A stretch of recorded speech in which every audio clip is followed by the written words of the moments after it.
Hi all, welcome to the show Mirari talk show. നമ്മുടെ കണ്ണിൻ്റെ മുമ്പിൽ വരുന്ന എന്ത് കാര്യങ്ങളിലും നമുക്ക് ചെയ്യാൻ പറ്റുന്ന കാര്യങ്ങൾ ചെയ്യാം. പിന്നെ മെയിനായിട്ടും വിമൺ എംപവർമെൻ്റ്.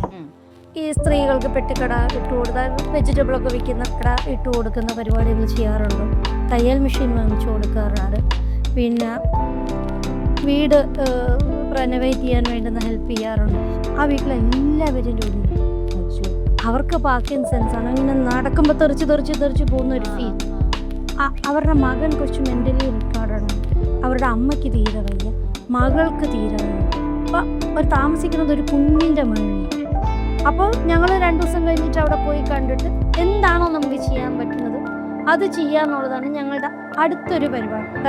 എൻ്റെ പ്രഗ്നൻസി പീരീഡ് മുഴുവൻ എന്നെ നല്ലപോലെ ട്രീറ്റ് ചെയ്തത് വിദ്യാർത്ഥി. ഞാൻ എറണാകുളത്തായിരുന്നു. അപ്പം എൻ്റെ അമ്മയൊന്നും അടുത്തുണ്ടായിരുന്നില്ല. പക്ഷെ ഓരോ പ്രാവശ്യം ഫ്ലൈറ്റിൽ വരുമ്പോഴും എനിക്ക് വേണ്ടുന്ന സ്പെഷ്യൽ ഫുഡ് ഉണ്ടാക്കി എയർപോർട്ടിൽ നിന്ന് ഇറങ്ങി നേരെ ലൊക്കേഷനിൽ വന്ന് അവിടെ ഇരുത്തി എന്നെ കഴിപ്പിച്ചിട്ടേ പോവുള്ള കാര്യം. അപ്പം എന്നോട് പറഞ്ഞിട്ടുണ്ട്, വിദ്യാമ്മ ഒരു ഡാൻസ് സ്കൂൾ തുടങ്ങും, ആദ്യത്തെ സ്റ്റുഡൻറ്റ് ഞാനായിരിക്കും, ആദ്യത്തെ ടീച്ചറും ഞാനായിരിക്കും, അങ്ങനെ വിദ്യാമ്മ എന്നെ പഠിപ്പിച്ചു തരും, ഞാനത് എല്ലാവരും പഠിപ്പിച്ചു കൊടുക്കണം. ഇത് എന്നോട് പറയുമായിരുന്നു. പക്ഷെ എന്നോട് വേറെ ഒന്നും പറഞ്ഞിട്ടില്ല. പക്ഷെ നാട്ടുകാരോട് മൊത്തം പറഞ്ഞിട്ടുണ്ട് അഞ്ചിത തുടങ്ങുമെന്ന്. നമുക്ക് വേദന ഇവിടെയാണെങ്കിൽ ഇവിടെയായിരിക്കും എന്തെങ്കിലും ഒരു നാച്ചുറൽ ഉലുവയോ എന്തെങ്കിലും ഒരു സാധനം ബസ് ചെയ്തു അത് അവിടെ സിറ്റ് ചെയ്തിട്ട്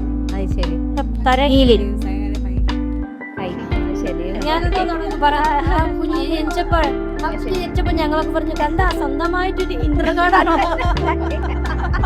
അവിടെ ഞാൻ ഈ ടൈം പാസിന് പോയതാണ്. പക്ഷെ അവിടെ ചെന്ന് പഠിച്ചപ്പോഴാണ് ഭയങ്കരമായിട്ട് വണ്ണമൊക്കെ വെച്ചിട്ട് പോയതാണ്.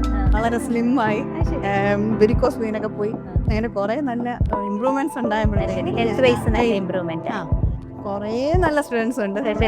IPS ശ്രീലിംഗ ചേച്ചി കുറെ നാൾ വന്നിട്ടുണ്ടായിരുന്നു. രാഖി രവികുമാർ, അങ്ങനെ നല്ലൊരു ഗ്രൂപ്പ് ഉണ്ടായിരുന്നു.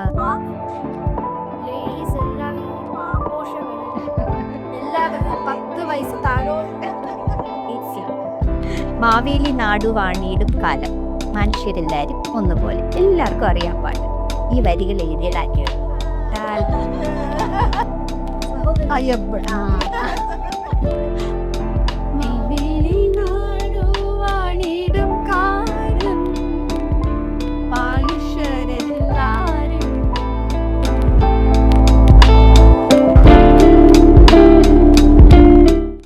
മിരാരി ടോക്ക് ഷോയുടെ ഓണം സ്പെഷ്യൽ എപ്പിസോഡിൽ ഇന്ന് ഗസ്റ്റായി എത്തിച്ചേർന്നിരിക്കുന്നത് സീരിയൽ ആൻഡ് സിനി ആക്ട്രസ് ആയി പോപ്പുലാരിറ്റി നേടിയ അഞ്ജിതയാണ്.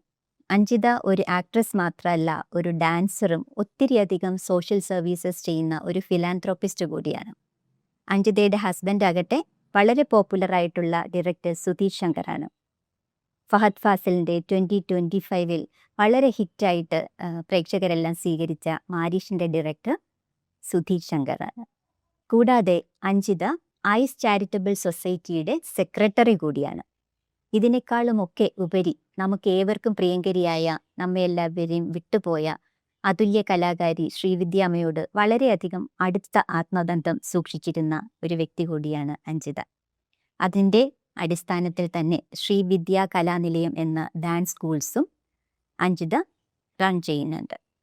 ഇന്ന് അഞ്ജിതയോടൊപ്പം ഇവിടെ ചേരുന്നത് മേധാശക്തി കിൻഡർ ഗാർട്ടൻ്റെ ഫൗണ്ടറും അതുപോലെ തന്നെ ഐസ് ചാരിറ്റബിൾ സൊസൈറ്റിയുടെ പ്രസിഡന്റും സർട്ടിഫൈഡ് എയറോബിക്സ് ട്രെയിനറും കൂടിയായ അനിത പ്രസന്നൻ മാമാണ്. അടുത്തത് ഐസ് ചാരിറ്റബിൾ സൊസൈറ്റിയുടെ ട്രഷററും അതുപോലെ തന്നെ ഓൾട്ടർനേറ്റീവ് മെഡിസിൻ്റെ ട്രെയിനറും യോഗ ഇൻസ്ട്രക്ടറും ഒക്കെയായ Saina Rani. Hi all, welcome to the show Mirari talk show. Thank you. ഇന്ന് സ്പെഷ്യൽ ഗസ്റ്റായിട്ട് നമുക്ക് അഞ്ജിതയെ, അനിത മാമിനെയും സൈന റാണി മാമിനെയും ഒക്കെയാണ് ഓണം സ്പെഷ്യൽ എപ്പിസോഡിൽ കിട്ടിയിരിക്കുന്നത്. അതിൽ ശരിക്കും ഞാൻ പ്രൗഡാണ്. അതുപോലെ എന്തായി വിശേഷം? ഓണമൊക്കെ ഏതുവരെ എത്തി? ആദ്യം ഷൈനിക്കും ഷൈനിയുടെ യൂട്യൂബ് ചാനൽ മിരാരി ടോക്സിൻ്റെയും എല്ലാ പ്രേക്ഷകർക്കും ഞങ്ങളുടെ ഹൃദയം നിറഞ്ഞ ഓണാശംസകൾ. പിന്നെ ഓണം എവിടെ എത്തിയെന്ന് പറഞ്ഞാൽ പടിവാതിൽ വരെ എത്തിയിട്ടുണ്ട്. ഇങ്ങോട്ട് കയറാറായി. വിളിച്ചാൽ മതി, നമ്മൾ വിളിച്ചാൽ മതി, റെഡി ആയിട്ടിരിക്കുകയാണ്. ഓക്കെ. അഞ്ജിതയെ കുറിച്ച് പറയുകയാണെങ്കിൽ TV സീരിയൽസ് സ്റ്റാർട്ട് ചെയ്യുന്ന സമയം മുതൽ നമ്മൾ പോപ്പുലറായിട്ട് കാണുന്ന ഒരു ആക്ട്രസ്സാണ്. ഞങ്ങൾ കോളേജ് മേറ്റ്സ് ആയിരുന്നു, നിങ്ങളെ കൂടെ അറിയാൻ വേണ്ടി പറയുക. വിമൻസ് കോളേജിലെ കോളേജ് മേറ്റ്സ് ആയിരുന്നു. അപ്പോൾ പ്രീ ഡിഗ്രിക്ക് ഞങ്ങൾ അഡ്മിഷൻ എടുക്കുന്ന സമയമുണ്ടല്ലോ, ശരിക്കും പിള്ളേരുണ്ട് അന്നത്തെ കാലഘട്ടത്തിൽ. അപ്പോൾ അതിൻ്റെ ഇടയിൽ പെട്ടെന്ന് ഒരു ആക്ട്രസിനെ കാണുന്നു, ഒരു കൗതുകമുണ്ട് നമുക്ക്.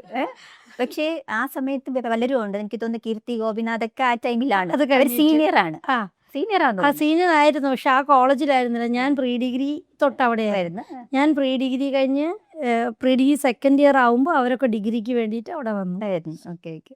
അപ്പോൾ ആ സമയത്ത് എന്നെ കാണുന്ന സമയത്ത് ആ അഡ്മിഷൻ നടക്കുന്ന ആ വെപ്രാളത്തിനിടയിൽ കാണുമ്പോഴേ ഈ ഒരു ചിരി അവിടെയുണ്ട്. പക്ഷെ നമ്മളെ അറിയില്ലല്ലോ, നമുക്ക് TV ആക്ട്രസ് എന്ന് പറഞ്ഞിട്ട് അറിയാം. പക്ഷെ ഞങ്ങൾ ആര് ചിരിച്ചാലും അതുപോലെ തിരിച്ച് ചിരിക്കാനുള്ള ഒരു അതെനിക്ക് ശരിക്കും ഞാൻ ക്യൂരിയസ് ആയി, ഇങ്ങനെ ആക്ട്രസ് ഒക്കെ ഇങ്ങനെ ചിരിക്കുമോ? അതൊക്കെ ഞാൻ ഇപ്പൊ അറിയുന്നതാണ് കേട്ടോ, ഇവരുടെ ആ സമയത്ത് ചെയ്തോ വികാരം അതൊക്കെ അഞ്ജിതയാണെങ്കിലും അന്നിങ്ങനെ അപ്കമിങ് സ്റ്റാർ ആണ് ആ സമയത്ത്.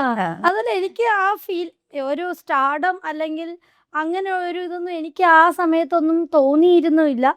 ഈ മീൻസ് അല്ലേ ആണ്. പക്ഷെ ഈ ഒരു കോടിക്കണക്കിന് ജനങ്ങളിൽ ഒരാൾക്ക് ഒരു സെലിബ്രിറ്റി ആവാനോ അല്ലെങ്കിൽ ഒരു ഐഡന്റിറ്റി റെക്കഗ്നൈസ് ചെയ്യുന്ന, മറ്റുള്ളവരെ റെക്കഗ്നൈസ് ചെയ്യുന്ന ഒരു പൊസിഷനിലേക്ക് വരാൻ പറ്റുള്ളൂ.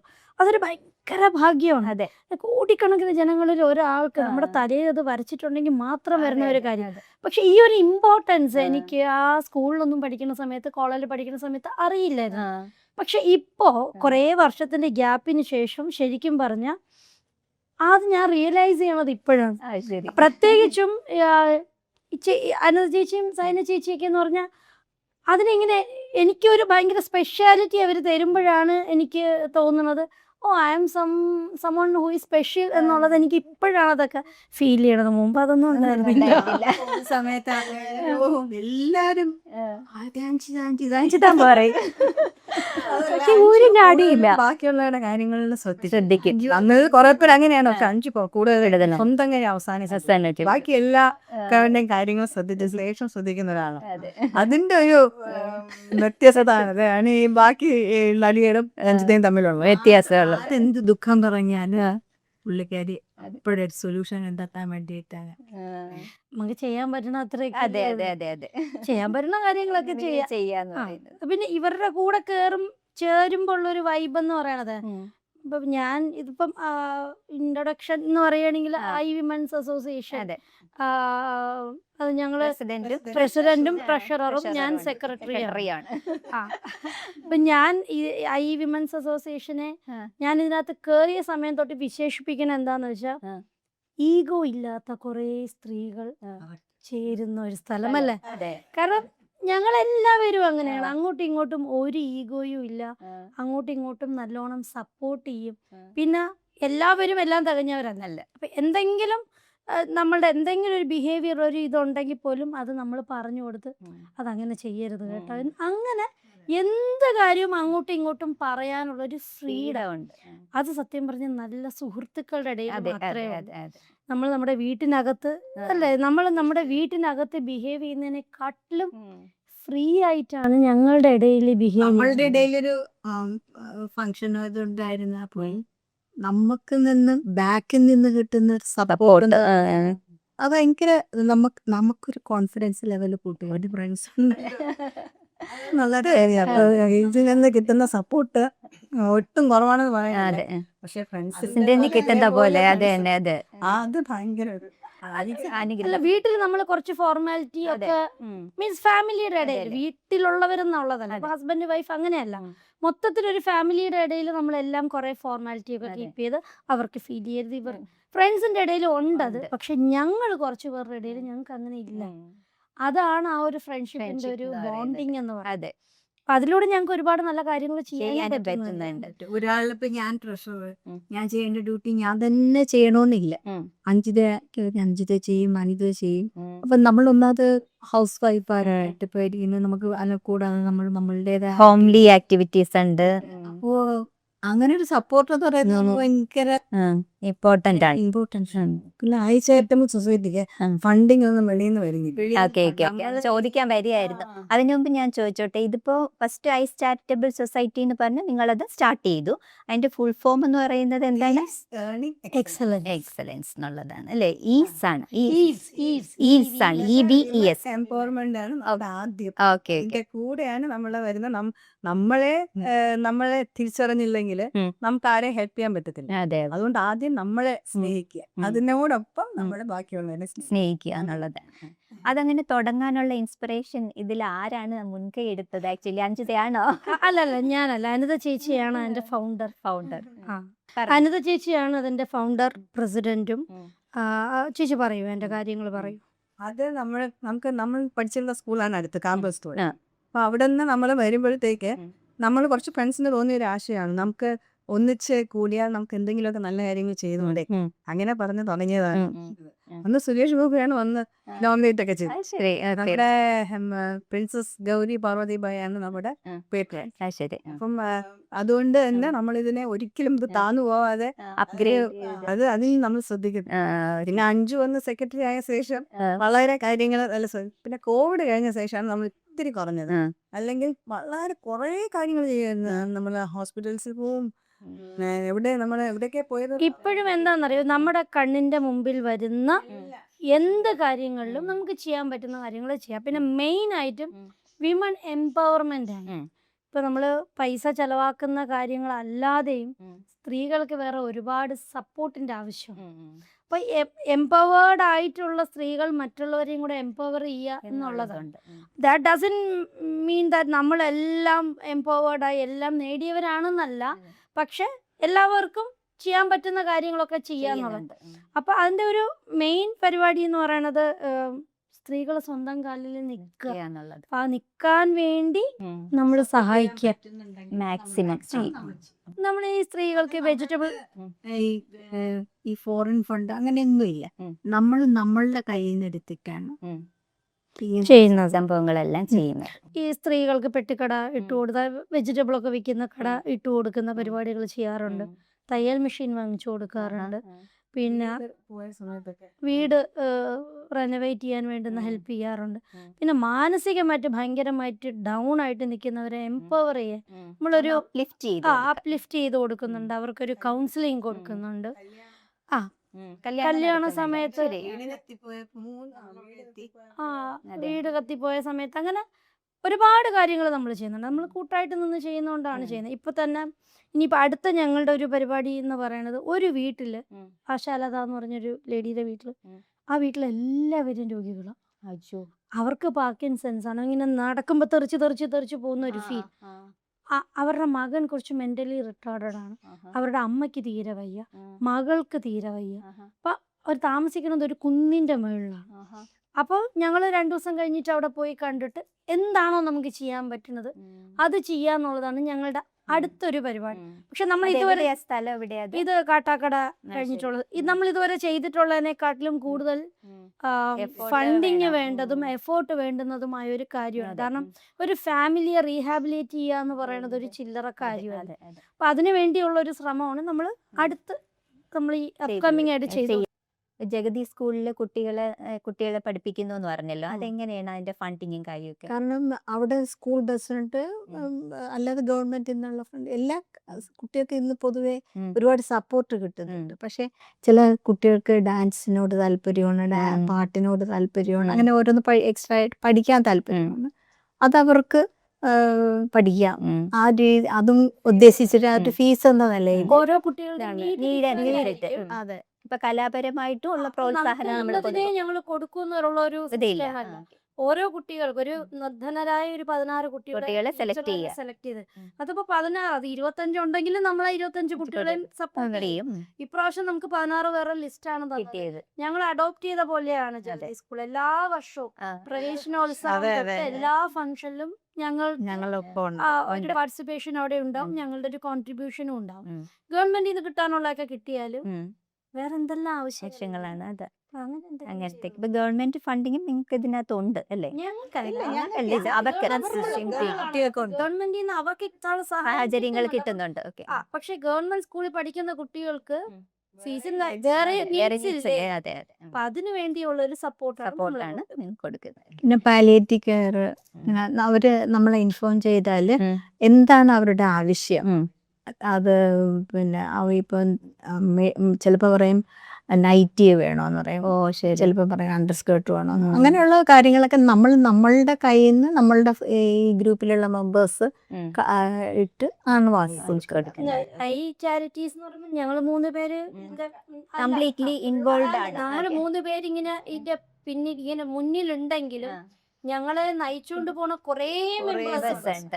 ഗ്രൂപ്പിനകത്ത് ഒരു കാര്യം എന്ന് പറഞ്ഞിട്ടാൽ ഉടനെ ഞാൻ ഇങ്ങനെ ചെയ്യും, ഞാൻ ഇത്രയും കോൺട്രിബ്യൂട്ട് ചെയ്യും, ഞാൻ അപ്പോ അത് ഒരു ഇത്തിരി സമയം കൊണ്ട് തന്നെ നമുക്ക് വേണ്ടുന്ന നീഡ് അവിടെ എല്ലാം ഫുൾഫിൽഡ് ആയി പോവാണ്. അങ്ങനെയാണ് അത് കൊണ്ടുപോകുന്നത്. സന്തോഷവും നമുക്ക് അഭിമാനമാണ്. അവര് പറയുന്നത് എന്താന്ന് വെച്ചാൽ എല്ലായിടത്തും അവർക്ക് എത്തിപ്പെടാൻ പറ്റില്ല, പക്ഷെ നമ്മൾ പറ്റുന്നിടത്തൊക്കെ പോകുന്നുണ്ട്. അപ്പൊ അവര് നേരിട്ട് ചെയ്യുന്ന പോലെ ഒരു ഫീലാണ്. ഓണം സ്പെഷ്യലായിട്ട് ഈ കുട്ടികൾക്ക് സഹായമോ അല്ലെങ്കിൽ ഓണം റിലേറ്റഡ് ആയിട്ടുള്ള എന്തെങ്കിലും ചെയ്യുന്നുണ്ടോ നിങ്ങളുടെ ഈ അസോസിയേഷൻ വഴി? ഓണത്തിന്റെ ആഘോഷത്തിൽ പങ്കെടുക്കാൻ ജഗതി സ്കൂളിൽ പോയി. അതാണ് ആദ്യം ഈ പ്രാവശ്യത്തെ ഓണം തുടങ്ങിയത്. ആദ്യത്തെ ഓണം സദ്യ അവിടെ നിന്നായിരുന്നു. പിന്നെ ഓണം എന്ന് പറയുമ്പോഴത്തേക്ക് നമുക്ക് വീട്ടിലെ ഫാമിലി മെമ്പേഴ്സ് എല്ലാരും വരുന്ന സമയമാണ്. അപ്പൊ നമുക്ക് അതിനൊക്കെ ഇട്ടോണ്ട് പോകണം. അതുകൊണ്ട് അവരെ നമ്മളെ പ്രതീക്ഷിച്ചിരിക്കുകയല്ല. മക്കളെ വെളിയിലാവുമ്പോഴത്തേക്ക് അഞ്ജുവിന്റെ മോള് അങ്ങ് UK വരാൻ പറ്റിയില്ല, പക്ഷെ എന്റെ മോൻ ബാംഗ്ലൂരും മോള് എറണാകുളത്തൊക്കെയാണ്. കൊച്ചുമോള് എല്ലാരും കൂടെ വന്നു ചേരുന്ന ആ ഒരു ഇതില് കുടുംബമായിട്ടുള്ള ടൈം സ്പെൻഡ് ചെയ്യാണ് കൂടുതൽ. ചെയ്യാൻ പറ്റില്ല. ഞാൻ മോളുടെ കൂടെയായിരുന്നു, മോൾ ഒമാനിലാണ്. അപ്പൊ ചെറിയ വാവയുണ്ട്, അപ്പൊ ഞാൻ അവിടെ ആയിരുന്നു.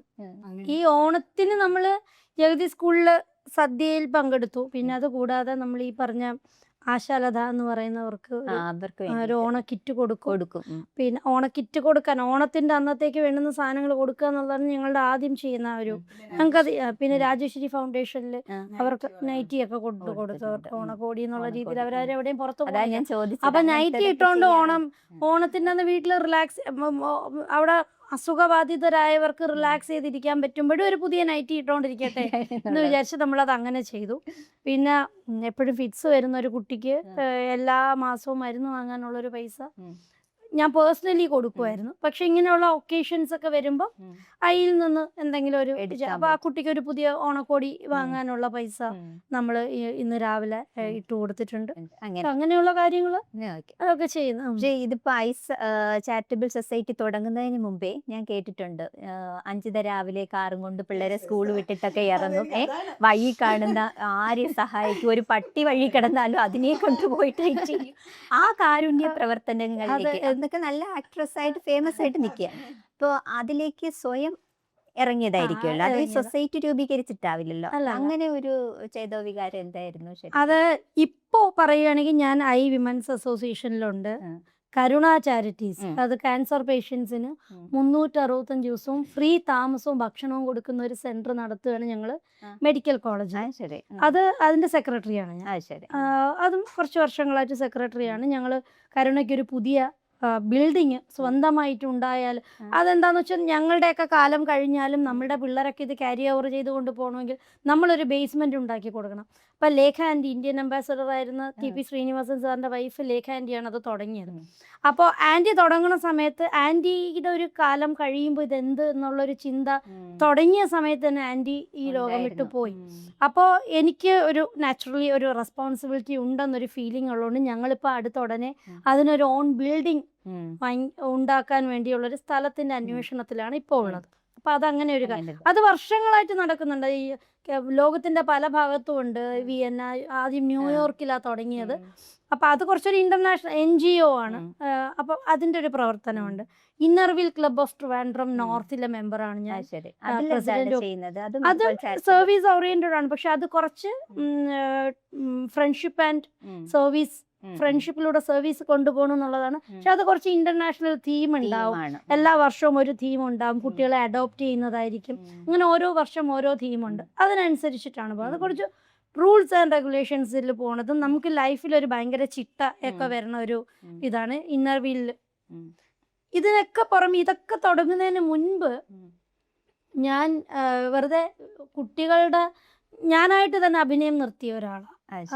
അഭിനയിച്ചുകൊണ്ടിരുന്ന സമയത്ത് ഞാൻ പ്രഖ്യാപിച്ചതാണ് ഈ കല്യാണത്തിന് ശേഷം ഞാൻ അഭിനയിക്കുന്നില്ല. എന്നെ ആരും നിർബന്ധിച്ചില്ല, കല്യാണത്തിന് ശേഷം അഭിനയിക്കരുതെന്ന് എന്നോട് ആരും പറഞ്ഞില്ല. പക്ഷെ ഞാൻ തീരുമാനം എടുത്തു, എനിക്ക് കൂടുതൽ ഇമ്പോർട്ടൻസ് ഫാമിലിയാണ്. അത് നന്നായിട്ട് കൊണ്ടുപോകുക എന്നുള്ളതാണ് എൻ്റെ ഒരു എന്താ പറയണ, സാധാരണ ഓരോരുത്തർ പറയും ലൈഫ് അംബിഷൻ എന്ന് പറയണത് എഞ്ചിനീയർ ആവുക, ഡോക്ടർ ആവുക എന്നൊക്കെ പറയണ പോലെ എൻ്റെ ഒരു അംബിഷൻ എന്ന് പറയുന്നത് നല്ലൊരു വീട്ടമ്മയാവുക. പക്ഷെ അതിനെക്കാട്ടിലും നല്ലൊരു വ്യക്തിയായിരിക്കുക എന്നുള്ളതാണ്. അതിനെക്കാട്ടിലും നമ്മൾ കുറേ കാര്യങ്ങൾ ചെയ്യുക എന്നുള്ളതാണ് പ്രാധാന്യം എന്നുള്ളത് ലൈഫിൻ്റെ ഒരു ലോങ് റണ്ണിലാണ് മനസ്സിലായത്. പക്ഷെ എങ്കിലും എനിക്ക് അഡ്വക്കേറ്റ് ആവണം എന്നുള്ളത് എൻ്റെ സൈഡിലൊരു ആഗ്രഹമായിട്ട് ഉണ്ടായിരുന്നെങ്കിൽ കല്യാണം കഴിഞ്ഞാൽ നല്ല ഫ്രീ ആയിട്ട് വീട്ടിലിരുന്ന് ഞാൻ കാണുന്നത് എൻ്റെ അമ്മയൊക്കെ വളരെ സക്സസ്ഫുൾ ആയിട്ട് ഫാമിലി കൊണ്ടുപോകണമാണ്. അപ്പം അതായിരുന്നു എൻ്റെ ഒരു. പക്ഷെ ഒരു പോയിന്റ് എത്തിയപ്പം പിള്ളേരൊക്കെ സ്കൂളിൽ പോയി കഴിയുമ്പം കുറച്ച് ഫ്രീ ആണ്, ബോറടി ഇല്ല. ബോറടി ഞാൻ ഇന്ന് വരെ 9ാം ക്ലാസ് തൊട്ട് ഞാൻ അഭിനയിക്കാൻ തുടങ്ങിയതാണ്. ആ വർഷം തൊട്ട് 92 തൊട്ട് ഈ വർഷം വരെ എനിക്ക് ഒരു ദിവസം പോലും ഞാൻ ബോറടിച്ചിട്ടുമില്ല. എനിക്ക് റിലാക്സ് ചെയ്യാൻ ഇരിക്കാൻ സമയമില്ല, റിലാക്സ് ചെയ്തിട്ടേ ഇല്ല. ഞാൻ ഓരോ പരിപാടി കഴിയുമ്പോഴും ഇനി 2 ദിവസം ഞാൻ ആരോടും മിണ്ടൂല, കുറച്ച് റെസ്റ്റ് എടുക്കാൻ പോകണമെന്നൊക്കെ വിചാരിക്കും. പക്ഷെ അതൊന്നും ഒരിക്കലും നടക്കാറില്ല. അപ്പം അങ്ങനെ പിള്ളേർ സ്കൂളിൽ പോയി കഴിഞ്ഞുള്ള 2 മണി വരെയുള്ള സമയം എനിക്ക് കുറച്ച് ഫ്രീ ഉണ്ടായിരുന്ന സമയത്ത് ഞാൻ വീട്ടിൽ നിന്ന് ഭക്ഷണം ഉണ്ടാക്കി പൊതിഞ്ഞ് റോഡിലുള്ള ആരെയാണോ മുമ്പിൽ കാണുന്നത് ചോറ് തരട്ടെ എന്ന് ചോദിച്ചിട്ട് കൊടുക്കുക എന്നുള്ള രീതിയിലാണ് ഞാൻ തുടങ്ങിയത്. അപ്പോഴെനിക്ക് ആരും സപ്പോർട്ടൊന്നും ഇല്ല, ഞാൻ തന്നെയാ.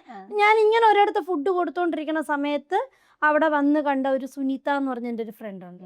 അപ്പൊ സുനിതയാണ് ഈ റോഡിൽ നിന്ന്, അപ്പൊ ഈ ഫുഡ് കൊടുത്തിട്ട് പോകും. പക്ഷെ ഇവര് പിന്നെ അത് എന്ത് ചെയ്യണം നമുക്ക് അറിയില്ലല്ലോ, നമുക്ക് എന്തെങ്കിലും ഒന്ന് ചെയ്താലോ എന്ന് ചോദിച്ചു. ഞാനും സുനിതയും കൂടെയാണ് ആദ്യമായിട്ട് ഇവരെ വിളിച്ച് പോലീസ് സ്റ്റേഷനിൽ. അപ്പൊ ഞാൻ ആദ്യമായിട്ട് പോലീസ് സ്റ്റേഷനിലൊക്കെ കയറുന്നത് നമ്മുടെ ഒരു കാര്യവും ഇല്ലാതെ പോലീസ് സ്റ്റേഷനിലൊക്കെ പോവാന്ന് പറയുന്നത് നമ്മുടെയൊക്കെ ഫാമിലിയിലല്ലേ. പക്ഷെ എനിക്കതിനെന്തോ ഒരു ധൈര്യം, ഞാൻ തനിയെ ഒറ്റയ്ക്ക് പോവാണ്. ഒരു 5 കുട്ടികളും ഒരു അമ്മയും അമ്മൂമ്മയും കൂടെ വീട്ടിൽ നിന്ന് ഇറക്കി വിട്ടു.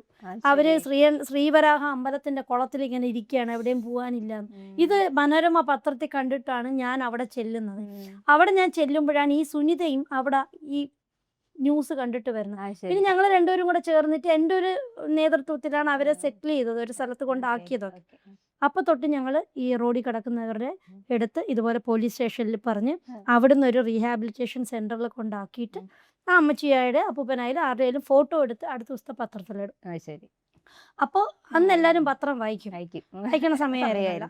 ഇന്ന് അതിനുള്ള സമയമില്ല, അല്ലെങ്കിൽ ഇൻസ്റ്റയിലിടണം. ഇന്ന് ആർക്കും അതിനുള്ള സമയമില്ല. അപ്പം ഞാൻ ഇപ്പോഴും പത്രം വായിക്കും. അപ്പൊ അതുകൊണ്ടാണ് പലരും പറയും ഓൺലൈനിൽ വരുന്ന പല ന്യൂസുകളും അഞ്ചത്ത് ഇതൊന്നും അറിഞ്ഞില്ലേ, മറ്റേ ന്യൂസിലുണ്ടായിരുന്നു. ഞാൻ പത്രത്തിലൊന്നും കണ്ടില്ലല്ലോ. അപ്പോൾ പത്രത്തിൽ മീൻസ് ആ ഒരു ട്രെൻഡ് ഇങ്ങനെ മാറി വരികയാണ്. അപ്പോൾ പത്രത്തിലിടുമ്പോൾ അവർ ആരെങ്കിലും ഇങ്ങനെ ഓർമ്മയില്ലാണ്ടൊക്കെ ഇറങ്ങി നടക്കണ അപ്പൂപ്പനും അമ്മൂമ്മയൊക്കെ ആയിരിക്കും കണ്ടുവരും. തിരിച്ചു വന്ന് എത്രയോ പേർക്ക് നമ്മളങ്ങനെ ബന്ധുക്കളെ തിരിച്ചു കൊടുത്തിട്ടുണ്ട്. അങ്ങനെയൊക്കെയുള്ള കുറെ പരിപാടികൾ ചെയ്തു കഴിഞ്ഞപ്പോഴാണ് പിന്നെ ഞങ്ങൾ ഇങ്ങനെ ഒരു കോട്ടൺ ഹിൽ സ്കൂൾ ഉണ്ടാവും. ഞങ്ങൾ രണ്ടുപേരും ആ സ്കൂളിലെ ഓൾ സ്റ്റുഡൻസ് ആണ്. അപ്പോൾ സ്കൂളിലൊക്കെ വെച്ചുള്ള മീറ്റിംഗ് അങ്ങനെയൊക്കെയാണെന്ന് തോന്നുന്നത് നമ്മൾ കണക്റ്റഡ് ആയതല്ലേ. അതിനെ കുറിച്ച് ആലോചിച്ചിട്ടില്ല. നമ്മൾ എവിടെ വെച്ചാ പരിചയപ്പെട്ട തുടങ്ങിയത് അല്ലേ, ഒരുപോലെ പോകുന്നുണ്ട്. നമ്മൾ ഏത് വർഷം ആണ് നമ്മൾ എങ്ങനെ പരിചയപ്പെട്ടു എന്നുള്ളത് ഇപ്പോ നമ്മള് ആ ഒരു ഏജ് ഡിഫറൻസ് പോലും നമ്മൾ തമ്മിൽ സംസാരിക്കുമ്പോഴൊന്നും അറിയത്തില്ല. അപ്പോൾ മാമിൻ്റെ അടുത്ത് ഞാൻ ചോദിക്കുവാണ്, നമ്മുടെ മേധാശക്തി എന്ന് പറയുന്ന കിൻഡർ ഗാർട്ടൻ സ്റ്റാർട്ട് ചെയ്തല്ലോ, അപ്പൊ അതങ്ങനെ സ്റ്റാർട്ട് ചെയ്യാനായിട്ട് മാമിന് തോന്നിയത് എന്തുകൊണ്ടാണ്? അത് എൻ്റെ മോള് ചൈൽഡ് സൈക്കോളജിസ്റ്റ് ആണ്. അപ്പം പഠിച്ചിട്ട് വന്നപ്പോഴത്തേക്ക് കുറച്ചാൾ ഇവിടെ വേറെയൊക്കെ വർക്ക് ചെയ്ത് തന്നെത്താൻ ഒരു കിൻഡർ ഗാർഡൻ ഇട്ട് ഡെലിവറി ഒക്കെ കഴിഞ്ഞപ്പോഴത്തേക്ക് ഹസ്ബൻഡിന്റെ വീട്ടിൽ അങ്ങായിരുന്നു. അപ്പം ഞാൻ എൻ്റെ അടുത്ത് പറഞ്ഞു ഇവിടെ ഒരു കിൻഡർ ഗാർഡനൊക്കെ ഇടുന്നെങ്കിൽ ഞാൻ ഇങ്ങ് വന്നിട്ട് കുട്ടികളുമായിട്ട് ഒന്നും ചെയ്യാതെ വീട്ടിലിരിക്കാൻ ഒരു ബുദ്ധിമുട്ടാണ്. അങ്ങനെയാണ് ഈ കിൻഡർ ഗാർഡൻ തുടങ്ങാമെന്ന് ഞാൻ തീരുമാനിച്ചത്. അങ്ങനെ ഒരു 5ാമത്തെ വർഷമാവുന്നു ഇപ്പം. ഇവിടെ ഉണ്ടായിരുന്നപ്പം മോള് അത് ശ്രദ്ധിക്കുമായിരുന്നു. പക്ഷെ ഇപ്പം അങ്ങ് എറണാകുളത്താണ്. അത് നമ്മൾക്ക് ഇപ്പം ഏറ്റവും ആവശ്യം എന്ന് പറയുന്നത് ഇന്നത്തെ കാലത്ത് ഹസ്ബൻഡും വൈഫും വർക്കിംഗ് ആണ്. അതെ. അപ്പോഴത്തേക്ക് കുട്ടികളെ നോക്കാൻ ആരുമില്ല. നമുക്കതുകൊണ്ട് നമ്മൾ കുട്ടികളെ സ്നേഹിക്കുന്ന കുറേ അമ്മമാർ അവിടെ നമ്മുടെ സ്കൂളിൽ നിന്ന് പറയാം. അപ്പോൾ നമ്മളെല്ലാവരും കുഞ്ഞുങ്ങളെ രാവിലെ തൊട്ട് വൈകുന്നേരം എന്ന് വെച്ചാൽ ചിലപ്പോൾ 8 മണിക്കൊക്കെ ടെക്നോ പാർക്കൊക്കെ വർക്ക് ചെയ്യുന്ന അതൊക്കെ എത്ര കഴിഞ്ഞാലും ജോലി തീരൂല. രാത്രി 7-8 മണിയൊക്കെ ആവും. എങ്കിലും ഞാനിപ്പോൾ അവിടെ തന്നെ താമസിക്കുന്നു. അതുകൊണ്ട് കുഞ്ഞുങ്ങളെ ഫുൾ ടൈം നോക്കാൻ അങ്ങനെ അത് ഇഷ്ടം കൊണ്ടാണ് അങ്ങനെ പിന്നെ അവർക്ക് പറഞ്ഞാൽ നമ്മള് ആ കിൻഡർ ഗാർഡൻ തുടങ്ങിയതിന് ശേഷം സാധാരണ ഉള്ള കിൻഡർ ഗാർഡനിൽ പഠിക്കാൻ വരുന്ന കുട്ടികളെക്കാട്ടിലും കുഞ്ഞു പിള്ളേര് 6 മാസത്തിന് ശേഷമുള്ള കുട്ടികളെ വരെ ഞാൻ വിചാരിക്കുന്നത് എങ്ങനെ അവർക്ക് 6 മാസമൊക്കെ കഴിഞ്ഞാണ് നിങ്ങള് പിന്നെ ഇങ്ങനെ ഒക്കത്തെ ഒരു കുട്ടി ഉണ്ടാവും. ഒക്കത്തുള്ള കുട്ടിയെ കൊണ്ടാണ് ചേച്ചി എല്ലാ കാര്യങ്ങളും ചെയ്യാൻ പറ്റുന്നത്. അപ്പൊ എനിക്ക് ഓർമ്മ പണ്ട് നമ്മുടെയൊക്കെ വീട്ടിലെ അമ്മൂമ്മമാരായിട്ടല്ല എന്റെ കുഞ്ഞമ്മയുടെ ഒക്കെ മക്കളെ എന്റെ അമ്മയൊക്കെ ഇടുപ്പിലെടുത്ത് വെച്ചോണ്ട് തീരെ കുഞ്ഞുങ്ങള് തീരെ കുഞ്ഞുങ്ങളെ അവർക്ക് അറിയത്തില്ലല്ലോ. അപ്പൊ അവര് അമ്മാമ്മ ഞാൻ അത് എൻജോയ് ചെയ്ത് തന്നെയാണ് അവര് വളർത്തുന്നത്. ശരി. പിന്നെ അത് കൂടാണ്ട് ആഫ്റ്റർ സ്കൂൾ കെയർ ഉണ്ട്. അതും ഭയങ്കര ഇമ്പോർട്ടൻ്റ് ആണ്. കാരണം കുട്ടികളെ സ്കൂളിൽ നിന്ന് 2 മണിക്ക് ഇപ്പൊ വന്നു കഴിഞ്ഞാൽ പാരന്റ്സിന് ജോലി കഴിയുമ്പോഴത്തേക്ക് 5:30 കഴിഞ്ഞ് 6 മണിയാ. അത്രയും നേരം അവര് ഹാപ്പിയാണ്. പിന്നെ നമ്മളെല്ലാ ആഘോഷങ്ങളും ആഘോഷിക്കും. അപ്പൊ ഇപ്പൊ തന്നെ ഓണം അടിച്ചു പൊളിച്ചിട്ടിരിക്കുകയാണ്. അങ്ങനെ എന്ന് വെച്ചാല് ഓണം എന്ന് പറയുന്നത് നമ്മുടെ കേരളത്തിന്റെ നമ്മുടെ ഗോഡ്സ് ഓൺ കൺട്രി കേരളമാണ്. എങ്കിലും ആ കേരളത്തിന് ഭംഗി വരുന്നത് ഏറ്റവും കൂടുതൽ ഞാൻ പറയുന്ന ഓണത്തിന്റെ സമയത്താണ്. നമുക്കില്ലെങ്കിൽ നെക്സ്റ്റ് ജനറേഷന് വരത്തില്ല. അപ്പൊ നമ്മൾ ആ ഫീൽ അവർക്ക് പകർന്നു കൊടുക്കണം. എന്നാലേ അവര് പേരൻസിന് അതിനുള്ള സമയമില്ല. അപ്പൊ നമുക്കെല്ലാം ആ സമയം അങ്ങനെ നമ്മളങ്ങ് ആഘോഷിച്ച് മുന്നോട്ട് പോവാണ്. കുട്ടികൾ ഒരു സമയം പോലും വെറുതെ ഇരിക്കുന്നില്ല. Full time activities. പിന്നെ വെക്കേഷൻ ക്ലാസ് ടൈമിൽ നമ്മൾ എല്ലാം പഠിപ്പിക്കും. എന്നെ സംബന്ധിച്ച് എനിക്ക് ഡാൻസ്, പാട്ട്, ഡ്രോയിങ്, പെയിന്റിങ് ഇതെല്ലാം അറിയാം, ചെയ്യാറുണ്ട്. അപ്പൊ അതെല്ലാം കുഞ്ഞുങ്ങൾക്ക് പകർന്നു കൊടുക്കാനായിട്ട് പറ്റുന്നുണ്ട്. പിന്നെ ടീച്ചേഴ്സ് എല്ലാം അതുപോലെ നിൽക്കുന്നുണ്ട്. പിന്നെ നമ്മളുടെ കൂടെ ഇവിടെയൊക്കെ സപ്പോർട്ടാണ്. 5 മണിയാണ് ക്ലാസിക്കൽ ഡാൻസ് എടുക്കുന്നത്. അപ്പൊ അങ്ങനെ സൈനാണെങ്കിലും വന്ന് കഥകൾ പറഞ്ഞു കൊടുക്കുക, യോഗ എടുക്കുക, പിന്നെ ബ്രെയിൻ ജിം കൊടുക്കുക. അങ്ങനെയൊക്കെ വെക്കേഷൻ ക്ലാസ് ഭയങ്കര അടിപൊളിയായിരുന്നു. കിൻഡർ ഗാർഡന്റെയും ഒക്കെ കാര്യം പറഞ്ഞപ്പോഴാണ് ഓർക്കുന്നത്. അഞ്ജിത ഡാൻസ് സ്കൂൾസ് നടത്തുന്നുണ്ട്. ഒരുപാട് ബ്രാഞ്ചസ് ഉണ്ട്. അത് നമുക്ക് ഏവർക്കും പ്രിയപ്പെട്ട ശ്രീവിദ്യാമ്മയുടെ അല്ലേ ഓർമ്മയ്ക്ക് വേണ്ടിയിട്ട് നടത്തുന്നതാണ് ശ്രീവിദ്യ കലാനികേതൻ. ഞാൻ ഡാൻസ് സ്കൂൾ നടത്താൻ വേണ്ടി തുടങ്ങിയതൊന്നും അല്ല. ശ്രീവിദ്യാമ്മയായിട്ടൊരു ആത്മബന്ധം ഉണ്ടായിരുന്നു. ഞങ്ങളുടെ സീരിയൽ ദുർഗയിലാണ് വിദ്യാമ്മ സീരിയൽ ആദ്യമായിട്ട് അഭിനയിക്കുന്നത്. അപ്പം അതൊരു സിനിമ അത് ഏത് ചാനലിലായിരുന്നു? ഏഷ്യാനെറ്റില്. അപ്പോൾ ഒരു സീരിയൽ അഭിനയിക്കാൻ വിദ്യാമ്മ എസ് പറയുന്ന ഒരു ആദ്യത്തെ അനുഭവം ഞങ്ങളുടെ സീരിയൽ. അപ്പൊ അത് അപ്പൊ തൊട്ട് ഭയങ്കര ക്ലോസ് ആണ്. പിന്നെ ക്ലോസ് ആവാനുള്ള വേറൊരു കാരണം എന്ന് ഞാൻ വിചാരിക്കുന്നത് ആ സീരിയലിന്റെ ലൊക്കേഷനിൽ വെച്ചാണ് ഞാൻ പ്രഗ്നന്റ് ആവുന്നത്. അപ്പൊ വിദ്യാമ്മയ്ക്ക് നഷ്ടപ്പെട്ടു പോയ കുറെ വികാരങ്ങളാണത്. ഒരു അമ്മയാവുക എന്ന് പറയുന്നത് വിദ്യാമ്മയുടെ ഒരു വലിയ സ്വപ്നമായിരുന്നു. അപ്പം എന്നെ ആ രീതിയിൽ കാണുമ്പോൾ എൻ്റെ പ്രഗ്നൻസി പീരീഡ് മുഴുവൻ എന്നെ നല്ലപോലെ ട്രീറ്റ് ചെയ്തത് വിദ്യാമ്മയാണ്. കാരണം ഞാൻ എറണാകുളത്തായിരുന്നു. അപ്പം എൻ്റെ അമ്മയൊന്നും അടുത്തുണ്ടായിരുന്നില്ല. പക്ഷെ ഓരോ പ്രാവശ്യം ഫ്ലൈറ്റിൽ വരുമ്പോഴും എനിക്ക് വേണ്ടുന്ന സ്പെഷ്യൽ ഫുഡ് ഉണ്ടാക്കി എയർപോർട്ടിൽ നിന്ന് ഇറങ്ങി നേരെ ലൊക്കേഷനിൽ വന്ന് അവിടെ ഇരുത്തി എന്നെ കഴിപ്പിച്ചിട്ടേ പോവുള്ളൂ. അത്ര ക്ലോസ്. അപ്പൊ ആ ഒരു ക്ലോസ്നെസിന്റെ പുറത്താണ് വിദ്യാമ്മ തിരുവനന്തപുരത്തേക്ക് താമസം മാറിയതെന്ന് വിദ്യാമ്മയുടെ മരണത്തിന് ശേഷം ഒരു ചാനലിലെ ഇന്റർവ്യൂവിൽ ഞാൻ കണ്ടു. അതെയോ? അപ്പോഴും അറിയില്ലായിരുന്നു. അതുവരെ വിദ്യാമ്മ ട്രിവാൻഡ്രത്ത് താമസിക്കാൻ വരുന്നു, നമ്മളുണ്ട്, ഇല്ലെങ്കിൽ ഞങ്ങൾ എപ്പോഴും കൂടെ ഉണ്ട്. പക്ഷെ എന്തിനാണ് വിദ്യാമ്മ തിരുവനന്തപുരത്ത് താമസം ആവാനുള്ള കാരണം എന്ന് ചോദിച്ചപ്പോൾ വിദ്യാമ്മ അതിനകത്ത് പറഞ്ഞത്, എന്നെ സ്നേഹിക്കുന്ന കുറച്ചു പേര് ഇവിടെ ഉണ്ട്. ഞാൻ എൻ്റെ മകളെ പോലെ കാണുന്നതാണ് അഞ്ജിതയൊക്കെ. അപ്പൊ അഞ്ജിതയൊക്കെ ഇവിടെ തിരുവനന്തപുരത്ത് ഉള്ളത് കൊണ്ട് ഞാൻ അവരുടെ അടുത്തോട്ട് വന്നു എന്ന്. സത്യം പറഞ്ഞാൽ എനിക്ക് തോന്നി വിദ്യാമ്മയുടെ മരണത്തിന് മുൻപേ ഞാനത് കാണണമായിരുന്നു. എന്നോട് അങ്ങനെ ഒരു കാര്യം പറഞ്ഞിട്ടേ ഇല്ല. വിദ്യാമ്മ എന്തുകൊണ്ട് തിരുവനന്തപുരത്ത് വന്നു എന്നുള്ളതിന്റെ ഉത്തരം എനിക്ക് അതിനുശേഷം കിട്ടിയത്. അതുപോലെ തന്നെ വിദ്യാമ്മ മരിക്കുന്ന സമയത്ത് ഞാൻ മോനെ പ്രഗ്നന്റ് ആയിരുന്നു. അപ്പൊ എനിക്ക് ഞാൻ ലാസ്റ്റ് ഡേ ഞാൻ ഹോസ്പിറ്റലിൽ പോയി.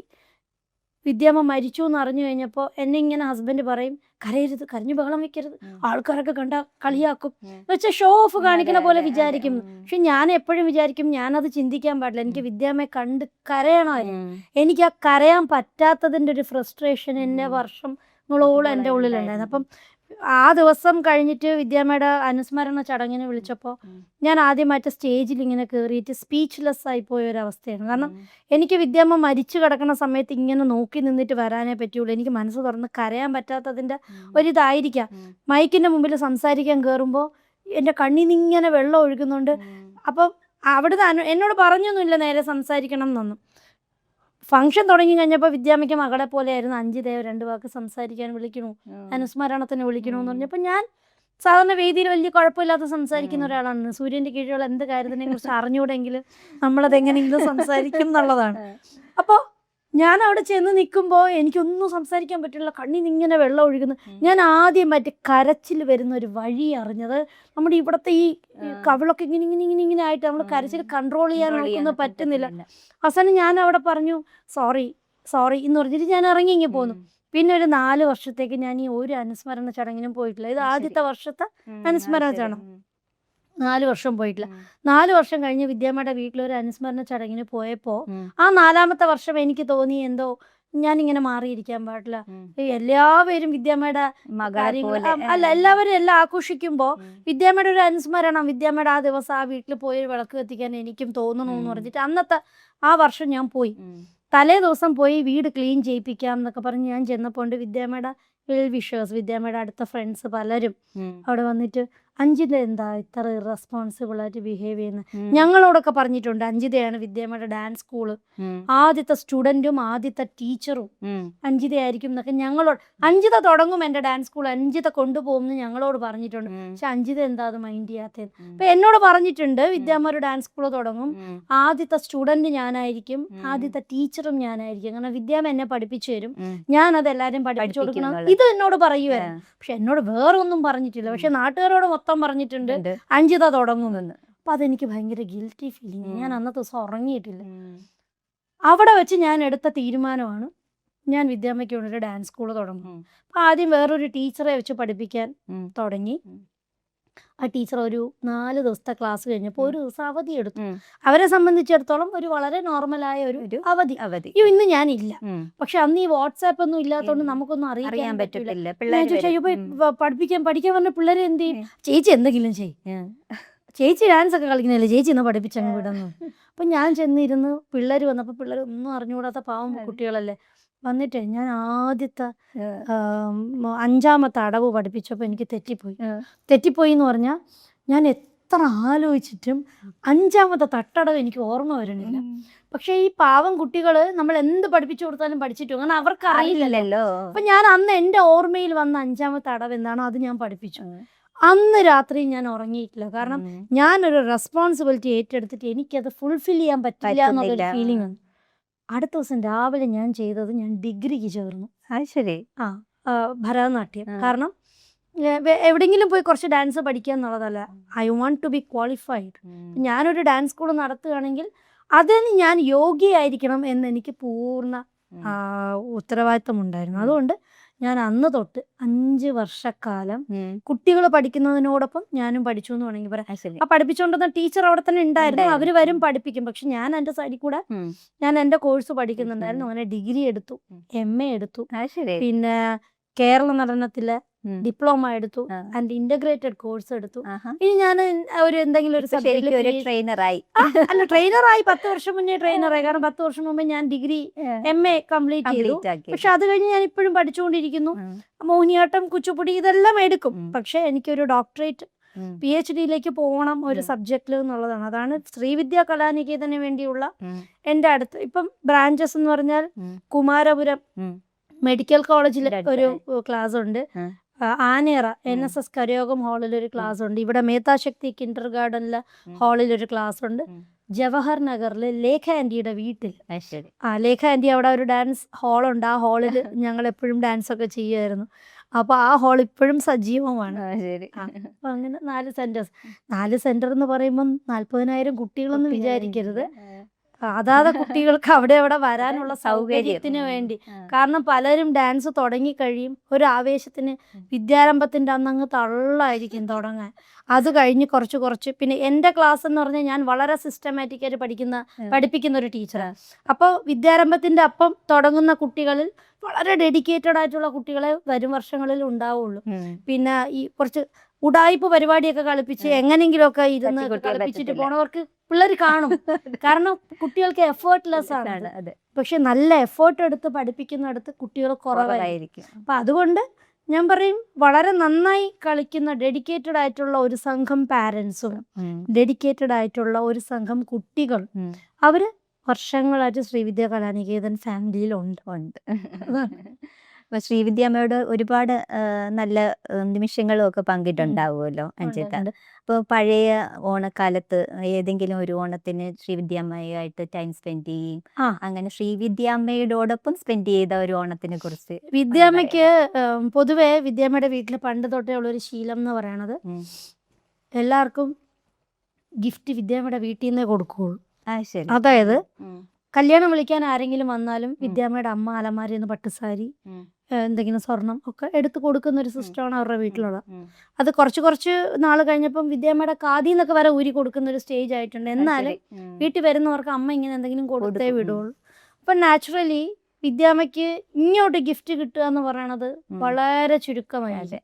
അപ്പോൾ ഓരോ ഓണത്തിന് എൻ്റെ മോള് ജനിച്ച ആ വർഷത്തെ ആ ഓണത്തിന് ഞങ്ങളൊരു സെറ്റ് മുണ്ടും ഒക്കെ വാങ്ങിച്ചുകൊണ്ട് കൊടുത്തപ്പോൾ ഞാൻ ആദ്യമായിട്ട് കൊച്ചു കുട്ടികൾക്കൊരു ഗിഫ്റ്റൊക്കെ കിട്ടുന്ന പോലത്തെ ഒരു ഫീലിംഗ് വിദ്യാമ്മയുടെ മുഖത്ത് കണ്ടത് അന്നാണ്. വിദ്യാമ്മയുടെ കണ്ണൊക്കെ നിറഞ്ഞു. എന്ന് വെച്ചാൽ വിദ്യാമ്മയ്ക്ക് ആരും ഒന്നും വാങ്ങിച്ചു കൊടുത്തിട്ടില്ല എന്നല്ല അതിൻ്റെ അർത്ഥം. പക്ഷേ ഓണക്കോടി എന്ന് പറഞ്ഞ് ഞാൻ എൻ്റെ മോളെ കൊണ്ട് ഇങ്ങനെ കൊടുപ്പിച്ചു. മോക്കതൊന്നും ഓർമ്മയുണ്ടാവില്ലായിരിക്കും. ഞങ്ങൾ അമ്പലത്തിലൊക്കെ പോയിട്ട് മോളെ കൊണ്ടിങ്ങനെ ഓണക്കൊടി കൊടുപ്പിച്ചപ്പോൾ വിദ്യാമ്മ ഭയങ്കര സന്തോഷത്തോടെ ആണ് അത് വാങ്ങിച്ച് എന്തൊക്കെയോ പറയുകയും ചെയ്തു. ആ സമയത്ത് വിഷമമല്ല, ഒരു സന്തോഷം കൊണ്ട് കണ്ണു നിറയാന്ന് പറയാൻ ആ ഫീല് അറിഞ്ഞത് എനിക്ക് ഭയങ്കര സന്തോഷമായി. ഞാൻ ചെയ്ത ഒരു നല്ല കാര്യമായിട്ട് ഡ്രസ്സ് എന്നുള്ളതല്ല, ആ മനസ്സിനകത്ത് ആ ഒരു സന്തോഷം ഉണ്ടാക്കാൻ സാധിച്ചല്ലോ എന്നുള്ളത്. പിന്നെ സദ്യ കഴിക്കാനൊക്കെ ഞങ്ങളുടെ വീട്ടിൽ വരുമായിരുന്നു. വിദ്യാമ്മ അങ്ങനെ എവിടെയും പോയിട്ടില്ല. വിദ്യാമ്മയുടെ വീട്ടിൽ നിന്നേ ലൊക്കേഷനിൽ പോലും ഫുഡ് പോവുള്ളൂ. എല്ലാ ദിവസവും വിദ്യാമ്മയുടെ വീട്ടിൽ നിന്നാണ് ഒരു കാരിയർ പോകും. വിദ്യാമ്മയ്ക്ക് ഒരു കാരിയറും കൂടെയുള്ള കോ ആർട്ടിസ്റ്റുകൾക്ക് കൊടുക്കാൻ വേണ്ടി ഒരു കാരിയർ, അങ്ങനെ 2 കാരിയർ ഫുഡ് വിദ്യാമ്മയുടെ വീട്ടിൽ നിന്നാണ് എന്നും വരുന്നത്. പക്ഷെ വിദ്യാമ്മ പോയി കഴിച്ചിരുന്ന വളരെ ചുരുക്കം വീടുകളിലൊന്ന് എന്റെ വീട്. അതുപോലെ തന്നെ എറണാകുളത്ത് കാര്യം ആലോചിക്കുമ്പോൾ ശരിക്കും ബ്ലെസ്ഡ് ആണ് അഞ്ജിത. പിന്നെ തീർച്ചയായിട്ടും. പക്ഷെ ഒരു കാര്യം, എനിക്ക് ആ സമയത്ത് ഈ വക മൊമെന്റ്സ് ഒന്നും വീഡിയോ എടുത്ത് വെക്കാനോ ഫോട്ടോ എടുത്ത് വെക്കാനില്ല, സൗകര്യം ഇല്ലല്ലോ. സൗകര്യം ഇല്ലെന്ന് മാത്രമല്ല ചേച്ചി, ആലോചിക്കൂല. പിന്നെ നമുക്കിത് എവിടെയും ഇട്ട് കാണിക്കണം എന്നുള്ളൊരു ചിന്തയില്ല. പിന്നെ ഇപ്പം നമ്മുടെ വീട്ടിലുള്ളവർ തമ്മിൽ നമ്മൾ എന്നും ഫോട്ടോ എടുത്ത് വെച്ചുകൊണ്ടിരിക്കുവോ എന്നുള്ളൊരു ഇതിനകത്ത് ഞാനത് അങ്ങനത്തെ ഒരുപാട് നല്ല മൊമെന്റ്സ് ഉണ്ടെങ്കിലും എനിക്കതൊന്നും പകർത്തി വെക്കാൻ സാധിച്ചില്ല. പക്ഷെ അതൊക്കെ മനസ്സിലുണ്ടല്ലോ. ഈ ഓണത്തിന് അതൊക്കെ ഒന്ന് ഓർത്തെടുക്കാനും അല്ല, ഞങ്ങളെ വിദ്യാമ്മയുടെ ഓണത്തിനൊന്നല്ല, വിദ്യാമ്മയുടെ ബർത്ത്ഡേക്കും ഡെത്ത് ആനിവേഴ്സറിയുടെ വിദ്യാമ്മയുടെ വീട്ടിൽ പോവുകയും വിളക്ക് കത്തിക്കുകയും കുറച്ചു നേരം അവിടെ ഇരുന്ന്.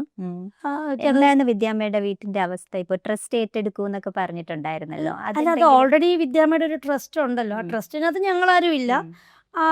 ഓൾറെഡി അതൊരു ട്രസ്റ്റ് ഉണ്ട്. ട്രസ്റ്റ് ഇപ്പം ക്ലീനിങ് കാര്യങ്ങളെല്ലാം ചെയ്യുന്നുണ്ട്. വീട് വളരെ വൃത്തിയായിട്ടാണ് ഇപ്പോഴും ഉള്ളത്. വിദ്യാമ്മ ഉള്ള സമയത്തെ ക്ലീൻ ചെയ്തിരുന്ന പെൺകുട്ടി ഇപ്പോഴും അവിടെ ക്ലീൻ ചെയ്യുന്നുണ്ട്. അത് നമ്മൾ എന്തെങ്കിലും കൊടുക്കും. അത് പക്ഷെ ശമ്പളം നോക്കിയിട്ടല്ല അത് ചെയ്യുന്നത്, എന്തെങ്കിലും കൊടുക്കും. പിന്നെ നമ്മളിപ്പോൾ കൾച്ചറൽ ഡിപ്പാർട്ട്മെന്റിൽ ഞങ്ങൾ ശ്രീവിദ്യാ കലാനികേതന്റെ തന്നെ ഒരു റിക്വസ്റ്റ് കൊടുത്തിട്ടുണ്ട്, അതെന്തെങ്കിലും ഒന്ന് ചെയ്യണം എന്ന് പറഞ്ഞിട്ട്. ഞാൻ അവിടെയാണ് ഡാൻസ് ക്ലാസ് തുടങ്ങിയത്. പക്ഷെ പിന്നെ എനിക്കത് കണ്ടിന്യൂ ചെയ്ത് പോകാൻ പറ്റിയില്ല. കാരണം വിദ്യാമ്മ ഉണ്ടായിരുന്ന സമയത്ത് തൊട്ടേ ഉള്ള കറണ്ട് ബില്ല്, വാട്ടർ ബില്ല്, ഇങ്ങനത്തെയൊക്കെ കുറച്ച് ഇഷ്യൂസ് വന്ന് പിന്നെ അതും കുറച്ച് എന്തൊക്കെയോ നൂലാമാലുള്ള എനിക്ക് അതിൻ്റെ ഒരുപാട് ഡീറ്റെയിൽസ് ഒന്നും അറിഞ്ഞില്ല. ഞാൻ ഡീറ്റെയിൽസിലേക്ക് കടന്നിട്ടുമില്ല. ഞാൻ വിദ്യാമ്മയ്ക്ക് വേണ്ടി ഒരു ഡാൻസ് ക്ലാസ് നടത്തി. അത് സുകുമാരി അമ്മ വന്നാണ് വിളക്ക് കത്തിച്ചത്, ഇനോഗ്രേറ്റ് ചെയ്തത്. ഒരു വിദ്യാരംഭത്തിന്റെ ആ ദിവസം, ആ വിദ്യാരംഭത്തിന്റെ ആ ദിവസമാണ് ഞങ്ങളുടെ ഡാൻസ് സ്കൂൾ തുടങ്ങിയത്. സുകുമാരി അമ്മ വിദ്യാമ്മയായിട്ട് വളരെ അടുപ്പമുള്ള ഒരാളാണ്. അപ്പൊ ഏറ്റവും അനുയോജ്യയായ ഒരാളെ തന്നെ നമുക്കത് തുടങ്ങാൻ കിട്ടി. ഞാനൊരു 5-6 കൊല്ലം അവിടെ തന്നെയാണ് ക്ലാസ് എടുത്തത്. പിന്നെ അത് കുറച്ച് ഉള്ളിലാണ്, കുട്ടികൾക്ക് വരാനും പോകാൻ എക്സ്പോഷർ. ശ്രീവിദ്യാ കലാനികേതൻ കുറച്ചും കൂടെ വലിയ ഫ്രെയിമിലേക്ക് വരണം എന്ന് എനിക്ക് തോന്നിയപ്പോൾ എൻ്റെ ആ ഒരു വിഷൻ്റെ ഭാഗമായിട്ടാണ് ഞാൻ അവിടുത്തെ ക്ലാസ് നിർത്തിയെങ്കിലും വേറെ പല സ്ഥലത്തും 4 ബ്രാഞ്ചസ് തുടങ്ങാനുള്ള കാരണം കൂടുതൽ കുട്ടികൾക്ക് സൗകര്യം ഉണ്ടാവണം. ഒരിടത്ത് ക്ലാസ് ഇട്ടിട്ട് അവിടെ എല്ലാവരും വരിക എന്ന് പറയുന്നതിനെക്കാട്ടിലും അവരുടെ സൗകര്യാർത്ഥം ഈ 4 സ്ഥലത്തും ഞാൻ തന്നെയാണ് ക്ലാസ് എടുക്കുന്നത്. ശരി. അപ്പോൾ മാമിൻ്റെ കാര്യം പറയുകയാണെങ്കിലും ഓൾട്ടർനേറ്റീവ് മെഡിസിൻ ട്രെയിനറായിട്ട് വർക്ക് ചെയ്തിട്ടുണ്ടായിരുന്നു പറഞ്ഞു. എങ്ങനെയായിരുന്നു അങ്ങനെ ഒരു വഴിത്തിരിവായിട്ട്? എനിക്ക് ഈ മെഡിസിൻ കഴിക്കാനായിട്ട് ഭയങ്കര മടിയാണ്. ശരി. എന്നിൽ നിന്ന് തന്നെയാണ് ഞാനത് സ്റ്റാർട്ട് ചെയ്തത്. മെഡിസിൻലെസ് ട്രീറ്റ്മെന്റ് എന്താണ് പറ്റുക അങ്ങനെ ഒരു അതിനോടൊരു ഇൻട്രസ്റ്റ് തോന്നിയിട്ട് ഞാൻ പഠിച്ചെടുത്താണ് അക്യുപഞ്ചർ. ഓക്കെ. അത് പിന്നെ ക്രമേണ ഞാനത് ക്ലാസ്സുകളൊക്കെ എടുക്കുമായിരുന്നു. ഒരു സ്ഥാപനം നടത്തുന്നുണ്ടായിരുന്നു, മോക്ഷ വെൽനസ് എന്ന് പറഞ്ഞ സ്ഥാപനം നടത്തുന്നുണ്ടായിരുന്നു. കൂടാതെ ഞാൻ യോഗ ഇൻസ്ട്രക്ടറും കൂടിയാണ്. പിന്നെ ഇപ്പം ഞാൻ എല്ലാം നിർത്തി വെച്ചിട്ട് അല്പം ഒന്ന് ഒരു ബ്രേക്ക് എടുത്തിരിക്കുകയാണ്. നമ്മളുടെ ശരീരത്തില് ഈ ഇവിടെ തൊട്ടാൽ അത് ആ വെയിനെ എഫക്ട് ചെയ്യും, ഇവിടെ തൊട്ടാൽ ഇതിങ്ങനെ ക്ലിയർ ആയിട്ട് ചേച്ചിക്ക് അറിയാം. അപ്പൊ ഒരു പ്രത്യേകതരം ട്രീറ്റ്മെന്റ് ആണല്ലോ. നമുക്ക് വേദന ഇവിടെ ആണെങ്കിൽ ചേച്ചി ഇവിടെ ആയിരിക്കും എന്തെങ്കിലും ഒരു നാച്ചുറൽ ഉലുവയോ അങ്ങനെ എന്തെങ്കിലും ഒരു സാധനം പ്രസ് ചെയ്ത് അത് അവിടെ ഫിറ്റ് ചെയ്ത് വിടും. ശരി. ശരി. നമുക്കിവിടെ ഒരു ഉലുവ വെച്ച് നമ്മുടെ ഓർഗൻസ് നമ്മൾ ബ്രീത്ത് ചെയ്യുന്ന കണക്ക് നമ്മുടെ ഓർഗൻസും ബ്രീത്ത് ചെയ്യുന്നുണ്ട്. അപ്പൊ അതിനൊരു എനർജി പാസിങ് ഏരിയ ഉണ്ട്. ശരി. ആ ഏരിയയിലെ ബ്ലോക്ക് വരുമ്പോഴാണ് നമുക്ക് ആ പ്രശ്നം വരുന്നത്. ആ ബ്ലോക്ക് മാറ്റുക എന്നുള്ളതാണ് അക്യുപഞ്ചർ ചെയ്യുന്നത്. ശരി. സുജോക്ക് അങ്ങനെ അതിന്റെ ഡിഫറെന്റ് റിഫ്ലെക്സോളജി അങ്ങനെ പല മെത്തേഡുകൾ. അതിനകത്ത് ഇങ്ങനെ സ്പെഷ്യലൈസ് ചെയ്തോ മാം? ശരി. അത് പിന്നെ യോഗ ഇൻസ്ട്രക്ടർ ആയിരുന്നു. പിന്നെ അതൊക്കെ നിർത്താൻ കാരണം എൻ്റെ മോള്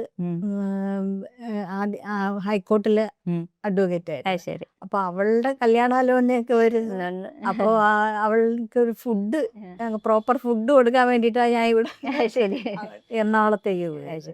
അത് കഴിഞ്ഞ് കല്യാണമായി. ഇപ്പൊ അപ്പൊ ഞാൻ കൂടെ അവളുടെ അടുത്തും ഇവിടെ ആയിട്ട് നിൽക്കുകയാണ്. അപ്പൊ എനിക്ക് എല്ലാം കൂടെ കൊണ്ടുപോകാൻ മാനേജ് ചെയ്യാൻ പറ്റുന്നില്ല. പക്ഷെ ഒരു ബ്രേക്ക് എന്ന് വിചാരിക്കുക അല്ലേ? കാരണം നമുക്കുള്ള ഒരു കഴിവ് ഒരിക്കലും അത് നശിച്ചു പോകാനായിട്ട് നമ്മൾ അനുവദിക്കരുത്. ബ്രേക്ക് എടുത്തതിന് ശേഷമല്ലേ എംപവേർഡ് ലേഡീസ് ഇരിപ്പുണ്ട്, ഒരിക്കലും സമ്മതിക്കത്തില്ല. ബ്രേക്കായിട്ട് കണക്കാക്കും. അവിടെയും ഭയങ്കര ബിസി. കൊച്ചുകുട്ടിയൊക്കെ ആയിട്ട് ഇരിക്കുമ്പോ ഞാൻ അങ്ങോട്ടും ഇങ്ങോട്ടും കൂടെ നിന്നേ പറ്റുള്ളൂ. നമ്മളിവിടെ ഒരു കുഞ്ഞായില്ല അത് പറയുമ്പോ ഞാൻ എന്റെ കുഞ്ഞിനെ കുറിച്ച് പറയണല്ലോ. എന്റെ മോക്ക് ഒരു കുഞ്ഞുണ്ട്. ശരിക്കും പറഞ്ഞാൽ അവൾക്കാണ് കിൻഡർ ഗാർഡൻ തുടങ്ങിയത്.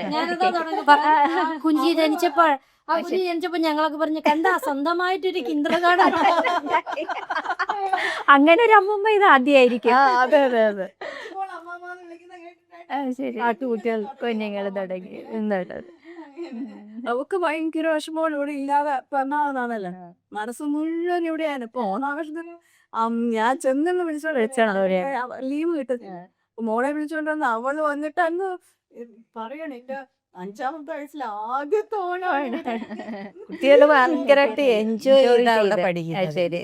ഇപ്പോൾ മാമിൻ്റെ അടുത്ത് ഒരു കാര്യം ചോദിക്കാനുണ്ടായിരുന്നു. സർട്ടിഫൈഡ് എയറോബിക്സ് ട്രെയിനർ ആണെന്ന് പറഞ്ഞില്ലേ? അപ്പോൾ ആ വിശേഷത്തിനെ കുറിച്ച് കൂടി പറഞ്ഞു. അത് മോനെ എഞ്ചിനീയറിങ്ങും മോളെ പഠിപ്പിക്കാനൊക്കെയാണ് ബാംഗ്ലൂർ പോയത്. അവിടെ എയറോ ഫിറ്റ്നസ് സെന്ററിലാണ്. അവിടെ ഞാൻ ഈ ടൈം പാസിന് പോയതാണ്. പക്ഷെ അവിടെ ചെന്ന് പഠിച്ചപ്പോഴാണ് ഭയങ്കരമായിട്ട് വണ്ണമൊക്കെ വെച്ചിട്ട് പോയതാണ്. വളരെ സ്ലിം ആയി, വെരിക്കോസ് വെയിനൊക്കെ പോയി. അങ്ങനെ കുറെ നല്ല ഇമ്പ്രൂവ്മെന്റ്സ് ഉണ്ടായപ്പോഴത്തേക്ക് ഹെൽത്ത് വൈസ് നല്ല ഇമ്പ്രൂവ്മെന്റ്. ഞാൻ അങ്ങനെ ട്രെയിനിങ് എടുത്തിട്ട് അങ്ങനെ ഒരു സർട്ടിഫൈഡ് ട്രെയിനറായി. അങ്ങനെ ഇവിടെ വന്നിട്ട് എനിക്ക് കുറേ നല്ല സ്റ്റുഡൻസ് ഉണ്ട്. IPS ശ്രീലേഖ ചേച്ചി കറക്റ്റാണ് കുറെ നാൾ വന്നിട്ടുണ്ടായിരുന്നു. രാഖി രവികുമാർ, അങ്ങനെ നല്ലൊരു ഗ്രൂപ്പ് ഉണ്ടായിരുന്നു. എത്രയോ നാൾ കൊറോണ വരെ ഭയങ്കര നന്നായിട്ട് നടത്തി. കൊറോണ ശരി. ഇപ്പോഴോ ഇപ്പൊ ഇല്ലേ ഇപ്പൊ ഞാൻ ഈ കുഞ്ഞുങ്ങളുമായിട്ട് എനിക്ക് സമയം കിട്ടുന്നില്ല. എന്നാലും എല്ലാം ഞാൻ കൂടി, നിർത്തിയിട്ടില്ല. നമ്മൾ അവിടെ ഇൻസ്ട്രക്ടർ ആണെന്നാണ് ട്രിവാൻഡ്രത്ത് അറിയുന്നത്. അതെയോ അത് ശരി 8 മണി 8:30 മണി വരെ ഇനി കുട്ടികളുമായിട്ട് മാനേജ് ചെയ്യുന്നുണ്ട് അതെ പിന്നെ അതിന് വേറൊന്നിനും വേറെ ഒന്നിനും ടൈം കിട്ടാനില്ല നടക്കുന്നുണ്ട്. അവിടെ സൂംബ ക്ലാസ് ഒക്കെ ഉണ്ട്. അപ്പൊ അതാരാ അതൊക്കെ ഞാൻ ചെയ്യുന്നത് വേറെ ട്രെയിനർ തന്നിട്ടാണ് ചെയ്യുന്നത് ഒന്നും ചെയ്തില്ല, അതിനാളെ വെച്ചിട്ടുണ്ട്. ഇപ്പം നമ്മളും അതിന്റെ കൂടെ. അപ്പൊ ഞാൻ പേരൻസിന്റെ അടുത്ത് എപ്പോഴും പറയും, കുട്ടികളുണ്ടായെന്ന് പറഞ്ഞിട്ട് അവർക്ക് വേണ്ടി അങ്ങ് ഫുൾ ടൈം സ്പെൻഡ് ചെയ്യുന്നു. അതെ നമ്മൾ നമ്മുടെ കാര്യങ്ങൾക്ക് വേണ്ടി സമയം കണ്ടെത്തണം. ഇങ്ങനെ ആക്ടിവിറ്റീസിലെല്ലാം പങ്കെടുക്കണം. അപ്പോൾ 3 പേര് ശരിക്കും പറഞ്ഞാൽ എംപവർ ചെയ്യാനുള്ള ലേഡീസിന് വേണ്ടിയിട്ട് ഒരു റൈസിങ് ഒരു അപ്ലിപ്മെന്റ് കൊടുക്കുന്നതിനോടൊപ്പം തന്നെ നിങ്ങൾ 3 പേരും വെൽ എംപവേർഡ് ലേഡീസ് ആണ് എന്നുള്ളതാണ്. മിരാരി ടോക്ക് ദിവസവും വീട്ടില് സർക്കസ് നടത്തുന്നതാണ്. മിരാരി ടോക്ക് ഷോയുടെ ഇങ്ങനെ ഒരു ഓണം സ്പെഷ്യൽ എപ്പിസോഡ് എന്ന് പറഞ്ഞ് പ്ലാൻ ചെയ്തപ്പോഴത്തേക്കും ശരിക്കും ഇങ്ങനെ ഇതാണ് അല്ലേ ഒരു നമുക്ക് ഭാവിയിൽ ഫ്യൂച്ചറിലോട്ടും ബാക്കിയുള്ളവർക്ക് എന്തെങ്കിലും ഒരു മെസ്സേജ് കൊടുക്കാൻ പറ്റുന്ന രീതിയിലൊരു ഇന്റർവ്യൂ എന്നാണ് ഞാൻ വിചാരിച്ചത്. അത് ശരിക്കും സാധ്യമായി എന്നാണ് വിചാരിക്കുന്നത്. എസ്പെഷ്യലി സ്ത്രീകളും ആഘോഷിക്കുന്ന ഒരു കാലഘട്ടം. അതെ കാരണം ഇന്നിപ്പോ 50 വയസ്സുള്ള ഒരു സ്ത്രീയെ കണ്ടാൽ 40 വയസ്സേ തോന്നും. അതെ എന്റെ ഡാൻസ് സ്കൂളിൽ ഏറ്റവും കൂടുതൽ പഠിക്കാൻ വന്നത് വീട്ടമ്മമാരാണ്. അവർക്ക് വേണ്ടത് സ്റ്റേജിൽ കയറി കളിക്കുക എന്നുള്ളതൊന്നും അല്ല, പക്ഷെ ആ ക്ലാസ്സിന് വരിക, എന്തെങ്കിലും കളിക്കാൻ പഠിക്കാന്നുള്ളത് ഡാൻസിനെ കുറിച്ച് ഞാൻ പറയുകയാണെങ്കിൽ ഞാൻ പറയും ഹെഡ് ടു ടോ വരെയുള്ളൊരു ഫുൾ ബോഡി എക്സസൈസസ്. ശരിക്കും ഒരു റിലാക്സേഷൻ അല്ലേ മാനസികമായിട്ടും നമുക്ക് മുദ്ര തെറാപ്പി എന്ന് പറഞ്ഞു. അത് ശരി അപ്പൊ ഈ ഡാൻസില് അപ്പൊ എന്താന്ന് പറഞ്ഞാ മെമ്മറി പവർ, ഡാൻസ് പഠിക്കുന്ന കുട്ടികൾ ഒരിക്കലും പഠിത്തത്തില് ബാക്കിലാവൂല. മെമ്മറി പവർ അത്രയും ഷാർപ്പ് ആയിക്കൊണ്ടിരിക്കുകയാണ്. കാരണം എന്തെല്ലാം കോർഡിനേറ്റ് ചെയ്യണം, മുഖം നോക്കണം, കയ്യും കാലും നോക്കണം, അഭിനയം നോക്കണം. ഒരേംസിലെ ഇത്രയും ആൾക്കാർ നിന്ന് ചെയ്യുന്നു. ഇത്രയും ബ്രെയിൻ എക്സസൈസ് നടന്നുകൊണ്ടിരിക്കുമ്പോ നമുക്കൊക്കെ തന്നെയും ഞങ്ങൾ ഡാൻസ് കളിയെല്ലാം നിർത്തിയിരുന്നതിനെക്കാട്ടിലും വീണ്ടും ഡാൻസ് ഒക്കെ തുടങ്ങിയ സമയത്താണ് കുറച്ചും കൂടെ ഒരു മെമ്മറി അഞ്ചോ ആദ്യം വരും. ഞാനും കൂടെ ഉണ്ടായിരുന്നു അഞ്ജുന്റെ കൂടെ ഡാൻസ് സ്റ്റേജ്. അന്നത്തെ ഡാൻസ് പ്രോഗ്രാം ഒക്കെ ഇപ്പോഴത്തെ പോലെ ഒന്നും അല്ല. സിനി ആക്ട്രസ് ആരെങ്കിലും ഒക്കെ കാണും കേട്ടോ അതിനകത്ത് കളിക്കാനും. എന്ത് നമ്മള് നമ്മുടെ സ്വാതി ഹൃദയം ഒന്ന് പറഞ്ഞു കൊടുത്തേ. ഡാൻസ് ഫോം ചെയ്തു ഞങ്ങള് ബോംബെ സ്വാതി തിരുനാളിന്റെ ലൈഫ് ഹിസ്റ്ററി. അപ്പൊ അതൊക്കെ ഇപ്പൊ ഇവിടെ അടുത്തൂടെ ട്രാൻസ് ചെയ്യണമെന്ന് വിചാരിക്കുന്നുണ്ട്. അപ്പൊ ഇതൊക്കെ നമ്മൾ ചെയ്യുമ്പോ എല്ലാം കൂടുതൽ ഹൗസ് വൈഫ്സ് ആണ് അതെ അപ്പൊ എല്ലാവരുടെയും ഒരു കൺവീനിയൻസ് കൂടെയൊക്കെ നോക്കേണ്ടത് ഹൗസ് വൈഫ്സിനെ പങ്കെടുപ്പിക്കണം എന്നുള്ളത് കൊണ്ട് തന്നെ ചെയ്ത ഒരു കാര്യം. അപ്പൊ ഇതൊക്കെ ചെയ്യുമ്പോ ലേഡീസിനാണ് കൂടുതൽ. അപ്പം ലേഡീസ് എല്ലാവരും ഇപ്പൊ എംപവേർഡ് ഒന്നല്ലെങ്കിൽ വേറൊരു രീതി ആഘോഷിക്കും. ലേഡീസ് എല്ലാവരും ഇപ്പൊ ആഘോഷവേള എല്ലാവരും 10 വയസ്സ് താഴോട്ട് പുതിയൊരു ഇതല്ലേ. അതെ അതെ അതെ ഇപ്പൊ എല്ലാവരും നോക്കുന്ന ഗ്രൂപ്പായിട്ട് ടൂർ അതൊക്കെ വേണം. അപ്പോഴും നമുക്ക് ലോകം കാണുമ്പോഴേ നമ്മൾ പോസിറ്റീവായിട്ട് ഇതൊക്കെയാണെങ്കിലും നമ്മൾ ആരും ആണുങ്ങളെ അവഗണിക്കുന്നില്ല. ചെയ്തിട്ട് അവര് നമുക്ക് സപ്പോർട്ടാണ്. ഡാൻസ് ക്ലാസ്സിന് 7 മണിക്ക് എന്റെ വീട്ടിൽ നിന്ന് ഇറങ്ങുമെങ്കിൽ ഉച്ച വരെയുള്ള ഭക്ഷണം എടുത്ത് മേശപ്പുറത്ത് അടച്ചു വെച്ചിട്ടാണ് പോയിക്കൊണ്ടിരിക്കുന്നത്. അപ്പൊ അതുകൊണ്ട് എംപവേർഡ് ആവുന്ന ലേഡീസ് വീട് കളഞ്ഞിട്ടല്ല, അവരുടെ എംപവർമെന്റ് കൂട്ടത്തിലുള്ള ഒരു പ്രധാന കാര്യമാണ് വീട്. നന്നാക്കിയിട്ട് തന്നെയാണ് ഈ ഫീൽഡിൽ നിൽക്കുന്നത് പറ്റത്തുള്ളൂ. അപ്പോൾ അഞ്ജിതയെക്കുറിച്ച് പറയുകയാണെങ്കിൽ അഞ്ജിതയുടെ ഹസ്ബൻഡ് സുധീഷ് ശങ്കർ ഒരു പോപ്പുലർ ഡയറക്ടറാണ്. മാരീഷൻ എന്ന് പറഞ്ഞ് 2025 വളരെ ഹിറ്റ് അടിച്ചൊരു മൂവി. പിന്നെ മകളാണെങ്കിൽ ചക്കി, നമ്മുടെ ചന്ദനമഴയിലെ ചക്കിയെ പിന്നെ ചന്ദനമഴ സീരിയൽ ഓർക്കുന്ന എല്ലാരും ചക്കിയെ ഓർക്കും. അതുപോലെ മോളാണ് സ്വഭാവത്തില് ഭയങ്കര കെയറിംഗ് ആണ് എല്ലാരും. അതേപോലെ ഡാൻസ് ചെയ്യുന്ന പോലെ മോനാണെങ്കിൽ പാടാത്ത പൈങ്കിളിയിൽ സ്വന്തം മകൻ തന്നെയാണ് അല്ലേ അഭിനയിച്ചത്. അപ്പൊ ആക്ടിങ് സ്കില്ല് ഇപ്പോ എഞ്ചിനീയറിംഗ് സെക്കൻഡ് ഇയർ മാർബി സീരീസിൽ പഠിക്കുന്നു. ശരി മോള് UK clinical psychology owners course കഴിഞ്ഞു. അവിടെ ഒരു ചെറിയ ജോലിയായി, പക്ഷെ അവിടെ PhD വരെ പഠിക്കാനുള്ള ഒരു ഇതിന്. അപ്പൊ ചക്കി വരെ എല്ലാവർക്കും അറിയുള്ളൂ. ചക്കിയുടെ ഇപ്പോഴത്തെ ഇതാണ് സ്റ്റാറ്റസ് എന്നുള്ള കാര്യം അറിയില്ല. അപ്പൊ അതും കൂടി ഒന്ന് 3 പേർക്കും ഒരു ആണുണ്ട്. അതെ അതെ അപ്പൊ അതിലുണ്ട് ഒരു ഐക്യത.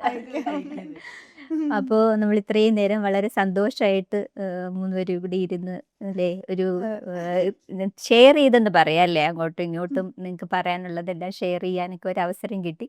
അപ്പോൾ ഓണമല്ലേ, നമുക്കൊരു ചെറിയൊരു കിസ്സും കൂടെ നടത്തിയിട്ട് പെട്ടെന്ന് തന്നെ വൈൻഡപ്പ് ചെയ്യാം.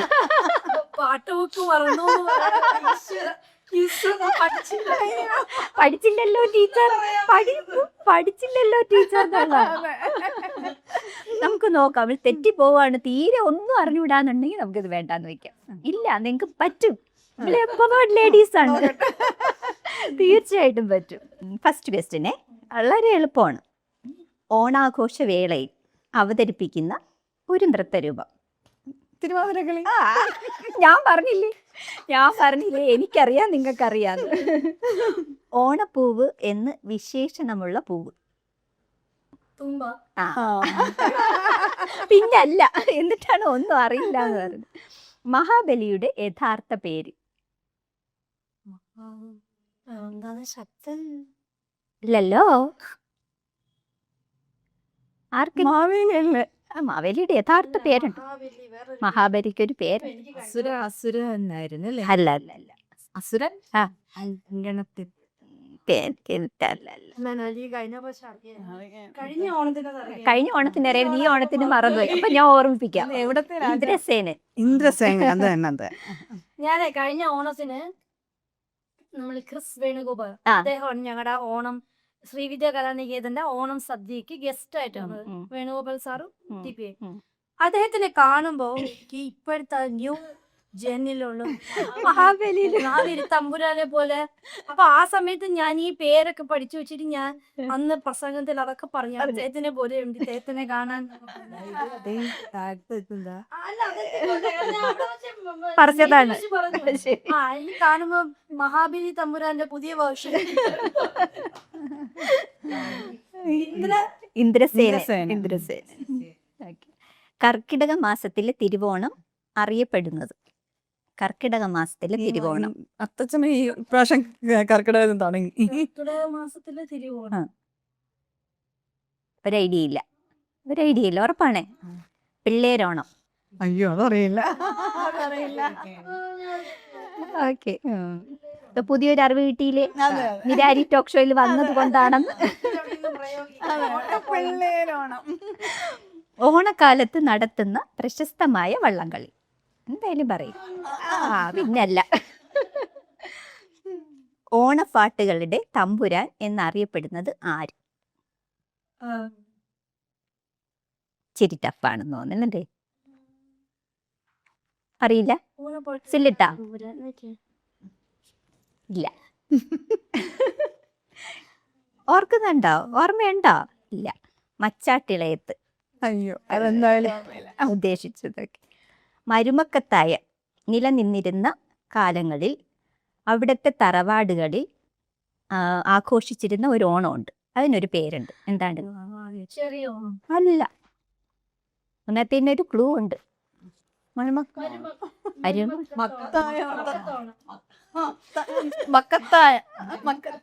മരുമക്കളുമായിട്ട് ബന്ധമുണ്ട്. മരുമക്കല്ല, പറയട്ടെ. അമ്മായി ഓണം.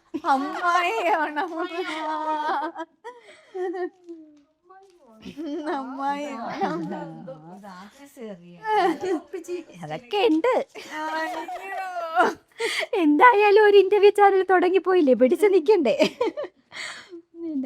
നമ്മൾ അങ്ങോട്ട് ഗിഫ്റ്റ് കൊടുക്കേണ്ടി വരും തോന്നുന്നു. ഇല്ല, ഒന്നോ രണ്ടോ അല്ലേ തെറ്റിച്ചോളൂ, ബാക്കിയൊക്കെ പറ. നെക്സ്റ്റ്, മാവേലി നാടുവാണിയിടും കാലം, മനുഷ്യരെല്ലാരും ഒന്നുപോലെ. എല്ലാവർക്കും അറിയാം പാട്ട്. ഈ വരികൾ എഴുതിയതാ. അത് പറഞ്ഞിട്ട് പോയാ മതി.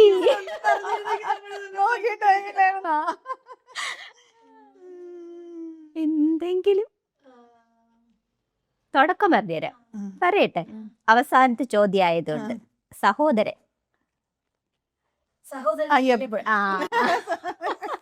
ക്ലൂ തന്നെ. അപ്പൊ ഇതോടുകൂടി നമ്മുടെ ഓണം ക്യൂസ് ഇവിടെ പര്യവസാനിച്ചിരിക്കുന്നു. നിങ്ങള് ജയിച്ചതൊക്കെ ഇരിക്കട്ടെ. ഇനി നമുക്ക് നമ്മുടെ മാവേലി നാടുവാണിടും കാലം പാട്ടും പാടി അവസാനിപ്പിക്കാം. മാവേലി നാടുവാണിടും കാലം മനുഷ്യരെല്ലാരും ഒന്നുപോലെ ആമുദത്തോടെ വസിക്കും കാലം ആപത്തങ്ങാർക്കുമൊട്ടില്ലതാനും മാവേലി നാടുവാണിടും കാലം മനുഷ്യരെല്ലാരും ഒന്നുപോലെ. ശരിക്കും നമ്മൾ കൈയടിച്ച് പാസ്സാക്കിയല്ലേ? ഓക്കെ, അപ്പോൾ മിരാരി ടോക്ക് ഷോയുടെ ഇങ്ങനെ ചീഫ് ഗസ്റ്റ് എന്ന് വേണമെങ്കിൽ എനിക്ക് പറയാം. ചീഫ് ഗസ്റ്റായിട്ട് നിങ്ങൾ 3 പേരും ഒരുപാട് തിരക്കാണെന്നറിയാം. നമ്മൾ ഈ പറഞ്ഞ പോലെ ഉത്രാടപ്പാച്ചിലെടുത്ത ഒരു ഇൻ്റർവ്യൂ ആണ്, വളരെ ലേറ്റായിട്ട് എടുത്ത ഒരു ഇൻ്റർവ്യൂ ആണ്. എത്രയും പെട്ടെന്ന് ടെലികാസ്റ്റ് ചെയ്യാൻ പറ്റട്ടെ എന്ന് ഞാൻ വളരെയധികം ആഗ്രഹിക്കുന്നുണ്ട്. അപ്പോൾ നമുക്ക് ഇത്രയും ഈ തിരക്കിനിടയിൽ വന്നെന്ന് പറയുന്നത് ശരിക്കും പ്രഷ്യസ് ആയിട്ടുള്ള ഒരു കാര്യമാണ്. തിരക്കായിരുന്നു, നമ്മള് അത് വിളിക്കുന്ന സമയത്ത് അങ്ങനെയൊക്കെ വിചാരിച്ചെങ്കിലും നമ്മൾ ശരിക്കും എൻജോയ് ചെയ്തു. കാരണം ഞങ്ങളിങ്ങനെ ഇരുന്ന് വർത്താനം പറയാൻ ശരി 1.5 മണിക്കൂർ ഇരുന്നു. അപ്പൊ മിരാരി ടോക്ക് ഷോയിലെ എല്ലാ പ്രേക്ഷകർക്കും അതിന്റെ അണിയറ പ്രവർത്തകർക്കും ഞങ്ങളുടെ ഓണാശംസകൾ. ഹാപ്പി ഓണം.